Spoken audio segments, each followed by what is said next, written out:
Crear una trama es como cavar con las uñas en tu propia carne hasta encontrar un nervio que tiemble.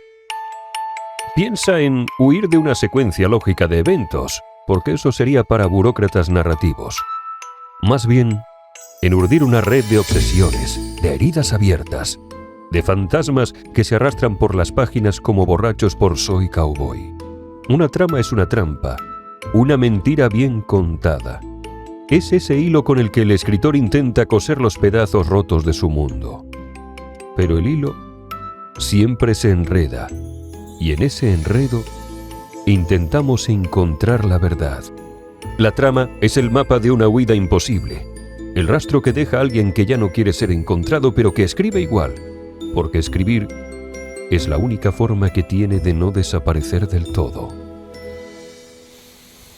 Hasta hace 5 o 6 días no tenía ni idea de cómo iba a terminar la novela. Pero es que ni puta idea. Sabía que en algún momento iba a surgir en algún lugar ese final. Me iba a ser revelado por las musas, pero no tenía ni idea de cómo ni cuándo. Y esto puede llegar a ser muy frustrante, puede llegar a acojonarte. ¿Qué pasa si no tienes un final para la novela? Caminé muchas horas por Bangkok para intentar provocar esa revelación. Y por fin llegó en la mezcla de una frase que me dijo alguien y una visita a un templo. Ahí todo hizo clic en mi cabeza. Y ni siquiera era una visita para buscar material para el libro, fue más bien una curiosidad turística. Del mismo modo, el arranque de la novela no ocurrió hasta que no comí una ensalada de papaya verde, con sus aromas a ajo, jengibre y salsa de pescado fermentado. Ese aroma, ese sabor, era lo que necesitaba para transportarme a la aldea de Isan, donde comienza la historia de Nana. La trama es en sí un animal salvaje. Quien diga que la planea con precisión o está mintiendo o es un arquitecto de historias tan frío que debería dedicarse a los manuales de instrucciones. Para mí, construir una trama es más como seguir el rastro de algo que se escurre entre los dedos. Empieza con una imagen, una frase, una escena borrosa en la que aún no sé quién está ahí ni por qué, pero siento que algo está a punto de romperse. Un tipo fuma un cigarro en un balcón, alguien lo observa desde la calle y en esa tensión latente, en esa pausa antes de la tormenta, sé que hay una historia esperándome.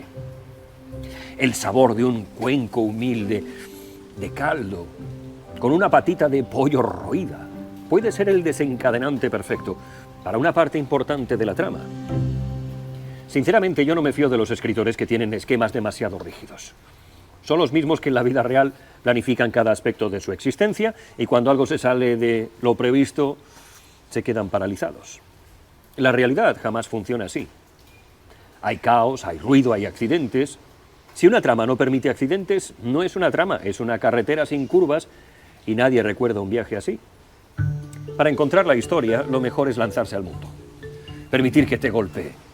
Bangkok es un laboratorio perfecto para esto. Aquí las cosas suceden sin previo aviso. Hay una pelea en un mercado por un billete falso, una mujer que deja flores junto a un canal y murmura algo en un idioma que no comprendo. Un niño que vende rosas en los bares y que, cuando cree que nadie lo mira, las huele con una dulzura inusual. Son fragmentos sueltos, destellos que no significan nada hasta que de repente uno encaja con otro y después con otro y ahí está la historia que estaba buscando sin saberlo. En psicología existe un concepto fascinante, la pareidolia, ese mecanismo por el cual vemos caras en las nubes o figuras en las sombras. El cerebro odia el caos y busca patrones incluso donde no los hay. La trama nace de esa misma compulsión. Los hechos dispersos de la vida cotidiana no tienen sentido por sí mismos, pero cuando los miras el tiempo suficiente, cuando los masticas en tu cabeza durante días o semanas, a veces años, empiezan a conectar de alguna forma. Lo que parecía una casualidad se convierte en una causa. Lo insignificante se vuelve inevitable. A veces me pregunto si no es lo mismo que hacen las religiones. Toman el caos de la existencia y lo convierten en una narrativa. Una narrativa que podemos entender con facilidad. Un Dios que actúa, un destino que guía. Pero yo no tengo dioses, solo personajes que se arrastran por las calles sucias de una ciudad ajena, buscando algo que nunca encuentran. Una historia necesita conflicto, y el conflicto más real no es el que se impone desde fuera, es el que nace de la contradicción interna. Un personaje puede querer escapar de su pasado y al mismo tiempo hacer todo lo posible por repetirlo. Puede desear algo con todas sus fuerzas y cuando lo tiene, descubrir que en realidad no lo quería. Esto además es algo que nos ocurre constantemente. Freud lo explicaría con la teoría de la compulsión a la repetición, el impulso de volver una y otra vez a las mismas heridas, a los mismos errores, como si el inconsciente estuviera atrapado en un circuito roto. Escribir una trama que funcione es entender esa verdad humana. Nadie aprende a la primera, todos caemos una y otra vez hasta que nos rompemos o encontramos la salida. Las ciudades me ayudan a construir historias porque ellas también tienen su propia narrativa oculta. Bangkok, por ejemplo, no es la misma de día que de noche. No es la misma en los barrios ricos que en los muelles podridos del Chao Phraya. Es un organismo vivo que se transforma según quien lo mire y cuando lo mire. Lo que para un turista es un paisaje exótico, para el tipo que barre el suelo después de la fiesta es un infierno. Y en esa dualidad, en esa superposición de perspectivas, encuentro el esqueleto de una historia. A veces camino sin rumbo solo para ver qué me devuelve la ciudad. Si paso suficiente tiempo en un sitio, si lo observo, sin prisa, termina por contarte algo.